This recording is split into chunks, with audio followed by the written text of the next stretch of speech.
اعوذ باللہ من الشیطان الرجیم بسم اللہ الرحمن الرحیم۔ السلام علیکم ممبرس، کیا حال ہے آپ سب کا؟ پروردگار آپ سب کو اپنے حفظ و امان میں رکھے، آسانیوں میں رکھے، الہی آمین۔ آج 20 ماہ رمضان کی اور 20واں روزہ ہے۔ مغفرت کے عشرے کی طرف ہم بڑھ رہے ہیں۔ پروردگار ہر ایک کے لیے آسانیاں کرے اور ہم سب کے گناہوں کو معاف کرے کہ وہ رحیم ہے، وہ رحمان ہے، وہ غفور ہے، وہ غفار ہے۔ پروردگار ہم سب پہ رحم کرے، الہی آمین۔ مولا مشکل کشا مسجد کوفہ میں ممبر پہ تشریف لے کے جاتے ہیں اور خدا کی حمد و ثنا کے بعد فرماتے ہیں کہ لوگوں، گناہ 3 طرح کے ہیں۔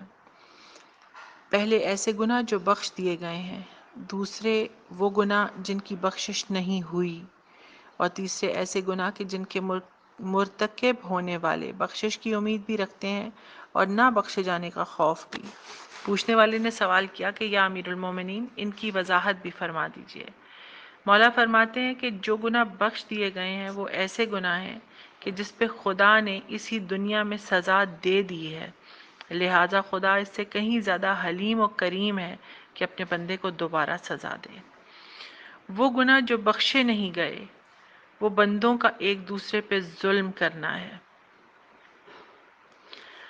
اور خدا نے قسم کھائی ہے اور فرمایا ہے کہ قسم ہے میرے عز و جلال کی کہ کسی بھی ظالم کا ظلم بغیر سزا کے مجھ سے گزر نہیں سکتا، خواہ وہ ظلم مشت سے مشت کا لڑانا، یعنی ہوا و ہوس کی خاطر ہاتھ کا ہاتھ سے مس ہو جانا ہی کیوں نہ ہو۔ یعنی اللہ تعالیٰ اتنا بڑا عادل ہے کہ اگر ہاتھ سے ہاتھ ٹکرا جائے ہوس کے لیے، ظلم کرنے کے خیال سے، تو اس کا بھی بدلہ لے گا پروردگار۔ یا بے شاخ اور نہتے پر، جس کے پاس کوئی ہتھیار نہ ہو، سینگوں والے کا حملہ کرنا، یعنی جو ہتھیار رکھتا ہے وہ اگر کسی نہتے پر حملہ کرتا ہے تو اس کا حساب لے گا پروردگار۔ خدا بندوں کے لیے ایک دوسرے سے قصاص لے گا، یہاں تک کہ کوئی بھی ستم بغیر سزا کے باقی نہ بچے گا۔ اس کے بعد قیامت کے حساب و کتاب کے لیے اٹھائے گا، یعنی پہلے خود قصاص لے گا پروردگار، اس کے بعد حساب اور کتاب شروع ہوگا قیامت کا۔ لیکن تیسرے قسم کا گناہ وہ ہے کہ جس کو خدا نے بندوں کی نظروں سے پوشیدہ رکھا ہے۔ ہم کہتے ہیں نا وہ غفار الذنوب ہے، وہ ہمارے گناہوں کی پردہ پوشی کرنے والا، ستار العیوب ہے، ہمارے عیبوں کی پردہ پوشی کرنے والا، گناہوں کو معاف کرنے والا ہے۔ اس نے ہمارے گناہوں کو لوگوں کی نظروں سے پوشیدہ رکھا ہے اور معصیت کار کے لیے، یعنی گناہ گار کے لیے توبہ کی توفیق دی ہے۔ تو معصیت کرنے والا، گناہ کرنے والا اپنے گناہوں پہ خوف زدہ بھی ہے اور اپنے رب سے امیدوار بھی ہے۔ ہم اس کی نسبت وہی حال رکھتے ہیں جیسا کہ وہ رکھتا ہے، کہ اس کے لیے رحمت کی امید بھی ہے اور عذاب کا خوف بھی ہے۔ اچھا، یہ کیا ہے گناہ اور گناہ کیوں کیے جاتے ہیں؟ خواہش کی وجہ سے۔ خواہشات کیا ہیں؟ یعنی علم ہونے کے باوجود ہم عمل نہیں کرتے بہت سی چیزوں پہ۔ اس کی وجہ یہ ہے کہ ہماری خواہشات بہت طویل ہیں۔ ہم خواہشات پہ چلتے ہیں اور خواہشات کو پورا کرنے کے لیے گناہوں کو پہچان کے بھی گناہ کرتے رہتے ہیں، یعنی نیکی کو جان بوجھ کر بھی، یعنی نیکی کو پہچانتے ہیں لیکن اس کے باوجود نیکی سے رکے رہتے ہیں کیونکہ ہماری خواہشات بہت طویل ہیں۔ خواہشات کیا ہیں؟ انسان کو اڑاتی ہیں آسمانوں میں۔ اس کی لذت اور مزہ ایسا ہے کہ ہم جیسے ہواؤں میں ہوں، جیسے ہوا پتنگ کو اڑاتی ہے، اس طرح خواہشات ہمیں اڑاتی ہیں، دور تک لے جاتی ہیں، بے مہار کر دیتی ہیں۔ لیکن یہ ذہن میں رہے کہ یہی خواہشات ہیں جو انسان کو اوندے منہ جہنم میں گرا دیں گی اگر حد سے بڑی ہوں، کیونکہ جب پتنگ کی ڈور کٹتی ہے تو وہ گر جاتی ہے، اور وہ کہاں جا کے گرتی ہے یہ پتنگ کے اختیار میں نہیں ہوتا۔ تو جو خواہشات کا بندہ ہے، خواہشات کا غلام ہے، وہ اس کٹی ہوئی پتنگ کی طرح ہے جو گرے گا تو کس گڑھے میں جا کے گرے گا نہیں معلوم۔ یہ ذہن میں رہے کہ خواہش خود ایک بری چیز نہیں ہے۔ خواہش نہ ہو تو دنیا کا نظام نہیں چلتا۔ ظاہر ہے بھوک لگے گی تو کھانا کھایا جائے گا، فیملی بنانے کی خواہش ہوگی تو نکاح ہوگا، فیملی بنے گی۔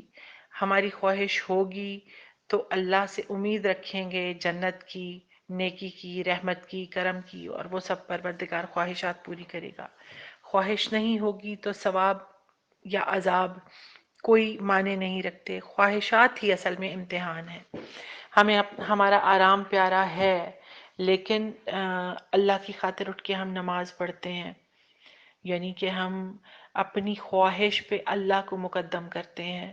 ہمیں مال پیارا ہے، مال کی خواہش کے باوجود ہم اللہ کی راہ میں اس کو دیتے ہیں۔ تو یہ خواہشات جب جائز حد سے نکل جاتی ہیں تو گناہ بن جاتی ہیں، لیکن اللہ کو ہم کس وقت پسند آئیں گے؟ جب ہم اپنی خواہشات میں بیلنس رکھنا سیکھیں گے۔ اللہ تعالیٰ کو اعتدال پسند ہے، اپنی خواہشات کو بیلنس کرنا سیکھیں۔ ہم نے صرف اور صرف اللہ کا بندہ بننا ہے۔ اللہ کے ناپسندیدہ کاموں کی بجائے اگر ہم اپنی خواہش اور مرضی پہ چل پڑے تو خواہش کے غلام بنیں گے، خواہش ہماری مالک بنے گی۔ اگر ہم اپنی خواہشات کو کنٹرول کرنا سیکھ جائیں گے، بیلنس کرنا سیکھ جائیں گے، تو ہم اس امتحان میں کامیاب ہو جائیں گے جو اللہ ہم سے اس دنیا میں لے رہا ہے۔ اگر آج ہم اپنی مرضی پہ، اپنی خواہشات پہ کنٹرول کر لیں گے، ان کو بیلنس کر لیں گے، تو آخرت کی زندگی میں ہم اپنی مرضی کی، اپنی خواہشات کی جو انتہا ہے اس کو دیکھیں گے۔ اب مسئلہ یہ ہے ہمارے ساتھ کہ ہمیں سیلف کنٹرول ہی ہمارا بہت مشکل ہے۔ یہ سب جانتے ہیں کہ ہم کافر کی تلوار کو روک سکتے ہیں، ہم دشمن سے اپنا مقابلہ کر سکتے ہیں، لیکن ہم اپنی خواہشات کے آگے غلام ہو جاتے ہیں، ہم اپنی خواہشات کے آگے بے بس ہو جاتے ہیں۔ جس طرح ایک مثال سے تھی نا، میں برداشت نہیں کر سکتا غصہ، میں غلط بات برداشت نہیں کر سکتا، تو یہ بیسیکلی یہ خواہش ہوتی ہے جو دوسرے کو انسلٹ کرنے کی خواہش ہوتی ہے، اور یہ سیلف کنٹرول کی کمی کی وجہ سے ایسا ہے کہ جو ہم برداشت نہیں کر پاتے، چاہے پھر وہ اچھائی ہو، چاہے برائی ہو، چاہے وہ ہماری خواہش ہو۔ یہ ذہن میں رہے کہ ناممکن نہیں ہے اپنی خواہشات سے لڑنا، بہت آسان ہے، یہ جہاد ہے، اور مسلسل استقامت کے ساتھ جو اپنی خواہشات کو حق کے راستے کی طرف موڑتا ہے، وہ اپنے ذہن میں موت کو تازہ رکھتا ہے، اور انجام سامنے ہو تو تھوڑی دیر کی لذت کے لیے گناہ سرزد نہیں ہوتا۔ محمد علی کلے باکسر جو تھا، اس کی مثال آپ لوگوں نے بہت دفعہ سنی بھی ہوگی، پڑھی بھی ہوگی، کہ وہ جس وقت مسلمان ہو گیا تو اس کے بعد اس کی کوشش ہوتی تھی کہ وہ گناہ سے خود کو بچائے، لیکن ظاہر ہے جیسی زندگی وہ گزار چکا تھا اس کی وجہ سے اس کا نفس کئی دفعہ اس کو پلٹاتا تھا ان چیزوں کی طرف واپس، خواہشات سر اٹھاتی تھیں، تو کہتا تھا کہ میں سگریٹ نہیں پیتا لیکن میں اپنے جیب میں لائٹر ضرور رکھتا ہوں، جب بھی میرے ذہن میں خواہشات سر اٹھاتی ہیں تو میں لائٹر جلا کے اپنے ہاتھ پہ رکھتا ہوں اور کہتا ہوں محمد علی ایک دفعہ اس آگ کو برداشت کر، اگر تو اس آگ کو برداشت کر سکتا ہے تو پھر جہنم کی آگ بھی برداشت کر سکتا ہے، گناہ کر لے۔ تو اپنی خواہشات کو قابو میں رکھنا اور گناہوں سے بچنا بہت ضروری ہے، کیونکہ نہیں پتہ کہ ہمارے کون سے گناہوں کی سزا ہمیں یہاں مل جائے گی، نہیں پتہ کہ کون سے گناہ ہمیں اللہ کے حضور میں قصاص کے لیے لے جائیں گے، اور نہیں پتہ کہ کوئی گناہ معاف ہوگا یا نہیں ہوگا۔ پروردگار رحم کرے اور کرم میں رکھے ہم سب کو۔ بسم اللہ الرحمن الرحیم۔ یا اللہ ہو یا قادر ہو یا مقتدر ہو یا مقدم ہو یا مؤخر ہو، برحمتک استغیث ہو۔ اے اللہ، اے کریم ذات، اے وہ پاک ذات کہ جس کے اس نام اللہ میں ہر صفت موجود ہے، تو قادر ہے، مکمل قدرت رکھنے والا ہے، جس کے حکم کے بغیر جس کا حکم بغیر کسی واسطے کے نافذ ہوتا ہے، جس کے حکم کے لیے کسی بندے کی ضرورت نہیں ہوتی، کسی واسطے کی ضرورت نہیں ہوتی، وہ جو چاہتا ہے تو کر گزرتا ہے۔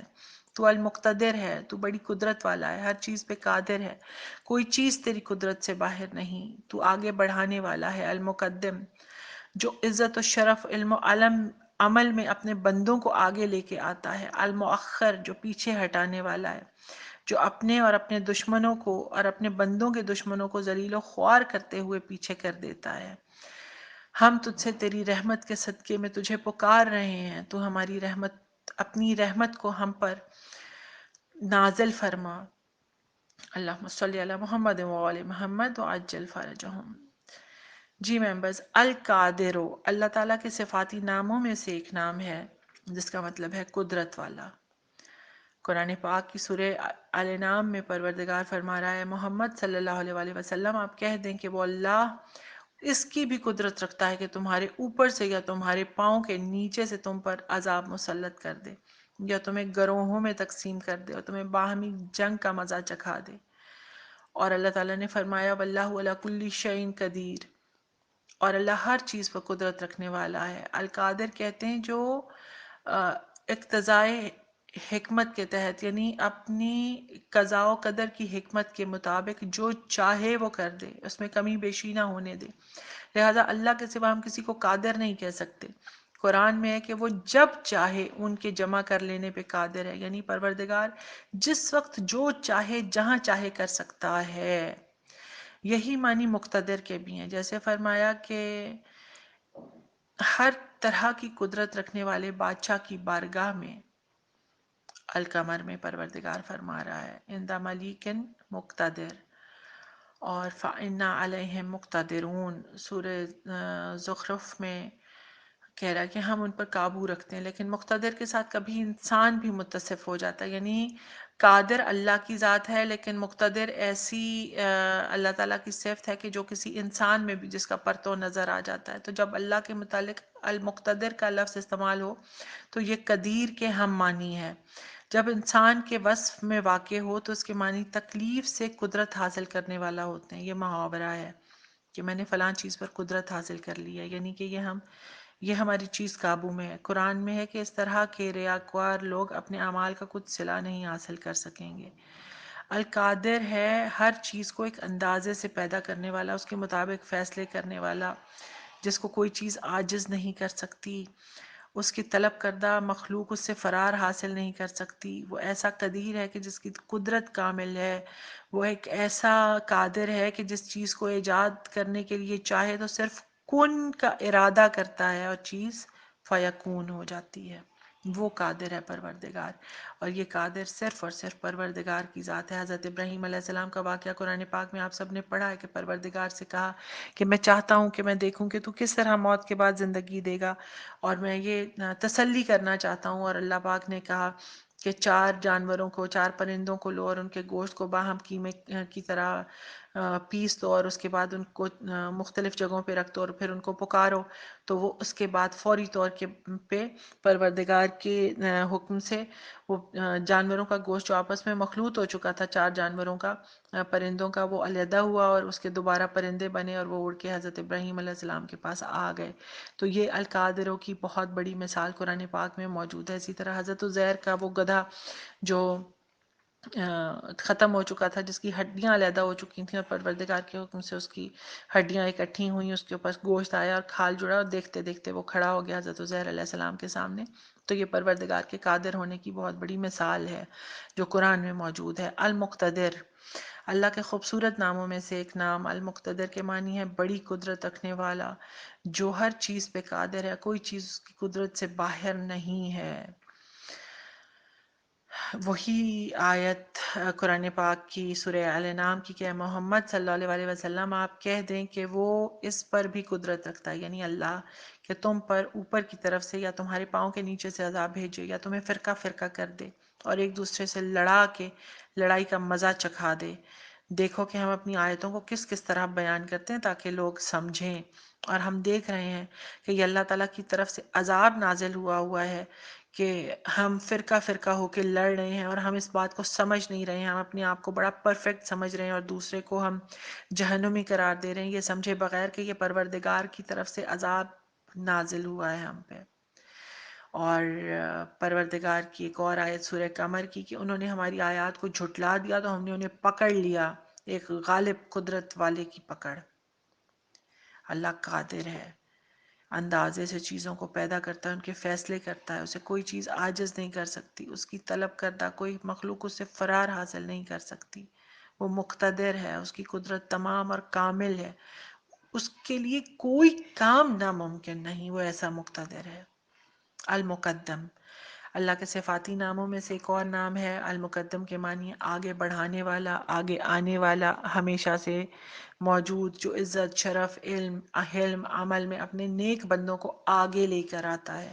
اور ہم بہت اچھے طریقے سے جانتے ہیں، ہمارے پاس بے شمار مثالیں موجود ہیں ہسٹری سے، انبیاء علیہ السلام کی، ائمہ طاہرین علیہ السلام کی، اہل بیت اطہار کی، اس کے علاوہ اولیاء کی، اوصیاء کی، مختلف شہداء کی، کہ کس طرح سے پروردگار نے اپنے نیک بندوں کو ترقی کے درجات بڑھاتے ہوئے عزت و توقیر سے نوازا ہے۔ وہ پروردگار جو اعلیٰ اور رفیع ہے، شان و شوکت کا مالک ہے، وہی اپنے بندوں کو آگے بڑھاتا ہے، ان کو مقدم کرتا ہے، ان کو عزت عطا کرواتا ہے۔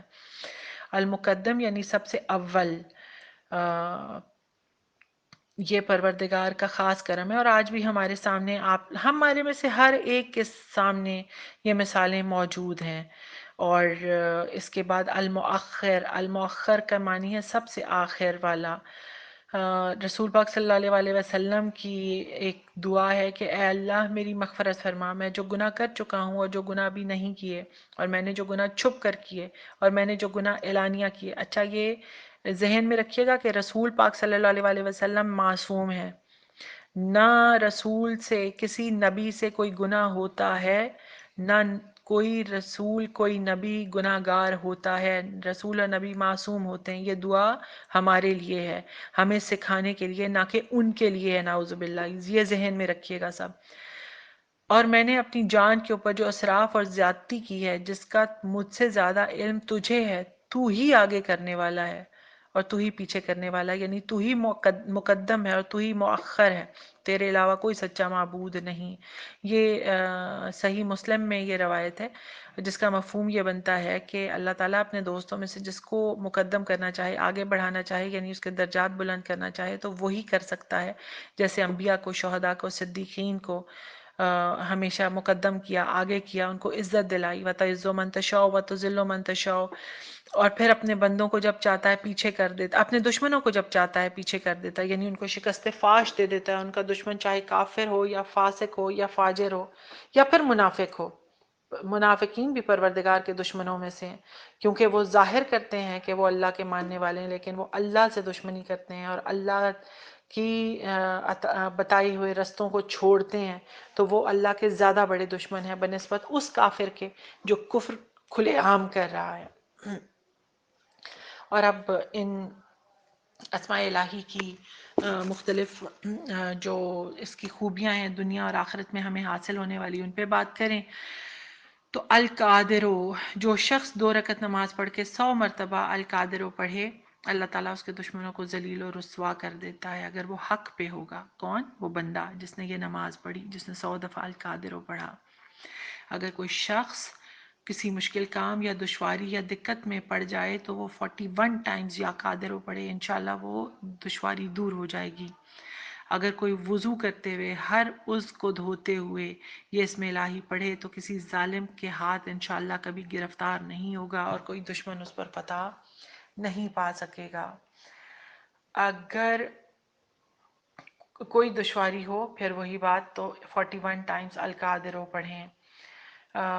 سونے کے بعد جس وقت اٹھتے ہیں، دشمن کے شر سے محفوظ رہنے کے لیے یا کویوں یا قادروں کا ورد 1000 مرتبہ اول آخر درود شریف 11 مرتبہ پڑھیں تو پروردگار اپنے رحم سے اور اپنے کرم سے دشمنوں سے حفاظت کرتا ہے۔ المقتدر، جو شخص سو کے اٹھنے کے فوراً بعد المقتدروں کا ورد کرے کم از کم 20 یا 21 مرتبہ، انشاءاللہ اس کے تمام کام آسان ہو جائیں گے۔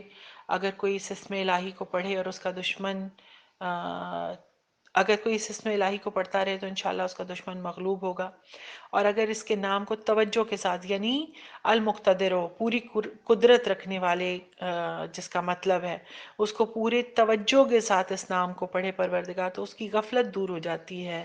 جو شخص حقیقتاً مظلوم ہو، وہ مہینے کی آخری رات میں اندھیرے کمرے میں ننگی زمین پر 2 رکعت نماز پڑھے تو دوسری رکعت کے آخری سجدے میں المقتدر الشدید القوی القاہر پڑھے اور ظالم کے خلاف دعا کرے تو انشاءاللہ قبول ہوگی۔ پروردگار کے پاک ناموں میں سے المقتدر 100 دفعہ 20 دفعہ یا بکثرت پڑھنے والا جو بھی سو کے اٹھے پڑھے المقتدر ہو تو اس کے تمام کام آسان ہو جائیں گے، اس کے تمام کام حقانیت کے ساتھ پورے ہوں گے۔ اور جس وقت سو کے اٹھے تو آنکھیں بند کر کے 21 مرتبہ المقتدروں پڑھے تو اس کے دل کی غفلت دور ہو جائے گی اور اس کے سب کام اچھے طریقے سے مکمل ہو جائیں گے۔ المقدم، سب سے پہلے آگے کرنے والا، جو شخص جنگ کے وقت میں یعنی مقدمے کے وقت میں یا کسی کے ساتھ مقابلہ کرتے ہوئے یا مقدم پڑھتا رہے گا تو انشاءاللہ اسے پیش قدمی کی قوت حاصل ہوگی، دشمن سے محفوظ رہے گا۔ جو شخص ہر وقت المقدموں کا ورد کرے انشاءاللہ اللہ تعالیٰ کا متی اور فرما بردار بن جائے گا۔ جو اسم الہی کو 9 دفعہ شیرینی پہ پڑھ کے کسی کو کھلائے تو انشاءاللہ وہ شخص اس سے محبت کرنے لگے گا۔ یہ غلط اور ناجائز مقاصد کے لیے عمل کرنا حرام ہے، یہ ذہن میں رکھیے گا۔ میں بار بار ہر چیز کے ساتھ ساتھ کہتی ہوں، ذہن میں رکھیے کہ کوئی غیر شرعی کام پروردگار کے ناموں سے کرنے والا اپنے انجام کا ذمہ دار خود ہوگا۔ المقدم، ہنگامے جنگ میں یا مقدمے کے دوران بکثرت ورد کرنے سے انشاءاللہ اللہ تعالیٰ دشمنوں سے حفاظت کرے گا اور بہتری ملے گی۔ اور نفس کو اگر اطاعت الہی کے لیے فرما بردار کرنا ہے تو المقدموں کا ورد مسلسل کریں۔ جو شخص اگر خوف میں ہو یا دل میں اس کے استقلال نہ ہو تو اس میں الہی کو بکثرت پڑھنے والے کو اطاعت الہی بھی ملتی ہے اور استقلال بھی ملتا ہے، یعنی کہ وہ مستقل مزاج ہو جاتا ہے۔ اس کے علاوہ جو پروردگار کا پاک نام ہے المؤخر، پیچھے رکھنے والا یا بعد میں رکھنے والا، پیچھے یا بعد میں رکھنے والا، جو شخص کثرت کے ساتھ المؤخر کا ورد کرے اسے سچی توبہ نصیب ہوتی ہے۔ روزانہ 100 مرتبہ المؤخر کا ورد کرنے والا اس اسم الہی کو پابندی سے پڑھے تو انشاءاللہ حق تعالیٰ ایسا اپنا قرب استعمال نصیب کرے گا کہ پروردگار کے بغیر اس کو چین نہیں آئے گا۔ علماء فرماتے ہیں کہ المقدم و المؤخر کو ایک ساتھ ملا کے پڑھنے والا اگر مشکل میں پڑ جائے تو 21 مرتبہ اسم الہی کو پڑھے تو انشاءاللہ مشکل آسان ہو جاتی ہے۔ 48 دن تک 48 ڈیز تک روزانہ 3000 مرتبہ یہ اسم الہی پڑھنے والا جو چاہے کر پائے، یعنی کہ حق بات 41 مرتبہ 41 ٹائمز جو اس اسم الہی کو پڑھے اس کا نفس متی ہو جائے گا۔ جو ہر روز 100 مرتبہ اس اسم الہی کو پڑھے اس کے سب کام بخیریت انجام پائیں گے۔ اور 100 مرتبہ روزانہ پڑھنے والا جو ہے اس سے اللہ کا قرب نصیب ہوگا، سچی توبہ کی توفیق عطا ہوگی اور دل کو حق کے بغیر اطمینان حاصل نہیں ہوگا، یعنی کہ وہ حق کے ساتھ رہے گا شخص، اللہ تعالیٰ کی محبت اس کو ملے گی، اس کا نفس متی ہو جائے گا۔ دعا ہے پاک پروردگار سے اس ماہ رمضان کے صدقے میں، اس مغفرت کے مہینے کے صدقے میں کہ پروردگار ہم سب کو اپنے قادر و مقتدر، مقدم اور مؤخر ہونے کے صدقے میں آسانیاں نصیب کرے۔ وہ مکمل قدرت کا حاکم ہے، وہ مکمل قدرت رکھنے والا ہے جس کے حکم کے بغیر پتہ نہیں ہلتا، وہ جو چاہتا ہے کر لیتا ہے۔ وہ ہمیں دنیا اور آخرت میں باعزت رکھے، ہمیں دنیا و آخرت میں ذلیل اور رسوا ہونے سے بچائے۔ وہ مقتدر ہے، وہ ہر چیز پہ قادر ہے، اس کی قدرت سے کوئی چیز باہر نہیں، تو وہ ہمیں گناہوں سے بچا کے نیکیوں کی طرف راغب کر دے اور اپنے قریب کر لے، اپنے سے جدا نہ کرے۔ وہ مقدم جو اپنے بندوں کو آگے بڑھانے والا ہے، ہمیں نیکیوں میں آگے بڑھائے اور ہمیں محمد و آل محمد کے ساتھ مقدم کر دے۔ وہ مؤخر جو پیچھے ہٹانے والا ہے اپنے دشمنوں کو اور اپنے دشمنوں کو ذلیل و خوار کرنے والا ہے، وہ شیطان کو ذلیل و خوار کر کے ہم سے دور کر دے، گناہوں کو ہم سے دور کر دے اور گناہ گار بندوں کو ہم سے دور کر دے۔ ہمیں، ہماری اولادوں کو، ہمارے بہن بھائیوں کو، ہمارے والدین کو محمد و آل محمد کے صدقے میں امام وقت کے ساتھ پہنچا دے، ان کے حضور میں پہنچا دے، ان کے محضر میں پہنچا دے اور امام وقت ہم سے راضی ہوں۔ وقت آخر امام علیہ السلام کی خوشنودی ہمیں حاصل ہو اور روز حشر امام علیہ السلام کے ساتھ ان کے لوائے حق میں لوائے حمد کے سائے تلے ہوں، اور محمد و آل محمد ہم سے راضی ہوں۔ دعا میں یاد رکھیے گا مجھے، میرے والدین کو، میرے بہن بھائیوں کو، میرے شوہر کو، میرے بچوں کو، دنیا اور آخرت کی آپ کی بھی مشکلات آسان ہوں، اور دنیا اور آخرت میں میری بھی مشکلات آسان ہوں، دنیا اور آخرت میں ہم ضائع ہونے سے بچ جائیں، امام اور پروردگار ہم سے راضی و خوشنود ہوں۔ مولا وارث۔